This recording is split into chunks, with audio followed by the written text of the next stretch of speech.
ബഹുമാനപ്പെട്ട ഗവൺമെൻറ് എത്രയും പെട്ടെന്ന് ഇതിനൊരു ഒത്തുതീർപ്പ് ഉണ്ടാക്കുകയും ഞങ്ങളുടെ യൂണിയൻ നേതാക്കളെ വിളിച്ച് സംസാരിക്കുകയും ഞങ്ങളെ മാന്യമായ വേതനം നൽകുകയും ഞങ്ങളുടെ ആനുകൂല്യം നൽകി ഞങ്ങളെ പറഞ്ഞു വിടുമെന്നത് പ്രതീക്ഷയോടെ തന്നെയാണ് ഇവിടെ ഇരിക്കുന്നത്.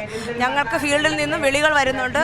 അതായത് രോഗികളായിട്ടുള്ളവർ, അവരെ ഞങ്ങൾക്ക് ചേർത്ത് നിർത്തണം. കാരണം അവർ ചോദിക്കുമ്പോൾ ഞങ്ങളിപ്പോൾ ഞങ്ങളുടെ ജോലിയുടെ ഭാഗമായിട്ട് ഞങ്ങൾ സഹകരിക്കുന്നില്ല എങ്കിലും അവർ ഞങ്ങൾക്ക് വേണം. ഞങ്ങളെ നാട്ടുകാരാണ്, ഞങ്ങൾ അവർക്ക് വേണ്ടിയാണ് ഇത്രയും കാലം പണി ചെയ്തത്. അവരും ഞങ്ങൾക്ക് വേണ്ടി പ്രാർത്ഥിക്കുന്നു.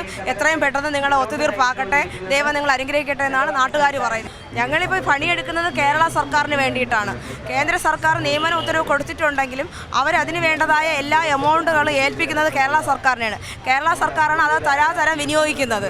അപ്പോൾ ഞങ്ങൾക്ക് വേണ്ടുന്നത് ചെയ്തു തരേണ്ടത് കേരള സർക്കാരിൻ്റെ ഉത്തരവാദിത്വമാണ്.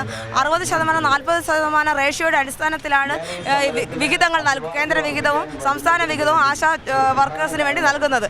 അപ്പോൾ ഓണറേറിയം വർദ്ധിപ്പിക്കാൻ സ്റ്റേറ്റ് ഗവൺമെൻറ്റിന് കഴിയും. അതുകൊണ്ടാണല്ലോ അവർ പറയുന്നത് 1000 രൂപയിൽ കിടന്നത് ഞങ്ങൾ 7000 രൂപയിൽ എത്തിച്ചെന്നു. അപ്പോൾ അങ്ങനെ അവർ നീട്ടി വലിച്ച് പറയുമ്പോൾ അവരൊന്ന് ആലോചിക്കണം. ഇന്നൊരു 7000 രൂപ, അതായത് ദിവസം 230 രൂപ വെച്ച് ഈ കേരള സമൂഹത്തിൽ ഒരു കുടുംബം എങ്ങനെ ജീവിക്കുമെന്ന് ഈ പറയുന്നവരൊന്ന് ചിന്തിച്ചാൽ മതി. ഒരു സാമാന്യ ബുദ്ധിക്ക് നിരക്കുന്ന രീതിയിൽ അവരിത് പ്രവർത്തിക്കണം. തീർച്ചയായും ഓണറേറിയം വർദ്ധിപ്പിക്കാൻ സംസ്ഥാന ഗവൺമെൻറ്റിന് പൂർണ്ണമായ ഉത്തരവാദിത്വമുണ്ട്.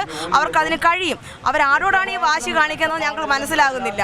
പിന്നെ AG's ഓഫീസിൻ്റെ മുമ്പിൽ CITUവിൻ്റെ നേതൃത്വത്തിൽ അവർ സമരം നടത്തിക്കോട്ടെ. കേന്ദ്ര ഗവൺമെൻറ് ആനുകൂല്യങ്ങൾ വർദ്ധിപ്പിക്കുന്നെങ്കിൽ അത് ഞങ്ങൾക്ക് നല്ലതാണ്. ഞങ്ങൾക്ക് എല്ലാ ആശമാർക്കും ഒരുപോലെ കിട്ടുമല്ലോ. ഏറ്റവും പുതിയ വാർത്തകളും വിശേഷങ്ങളും വിരൽ തുമ്പിലറിയാൻ Zee മലയാളം ന്യൂസ് എല്ലാ ഡിജിറ്റൽ പ്ലാറ്റ്ഫോമുകളിലും ലഭ്യം.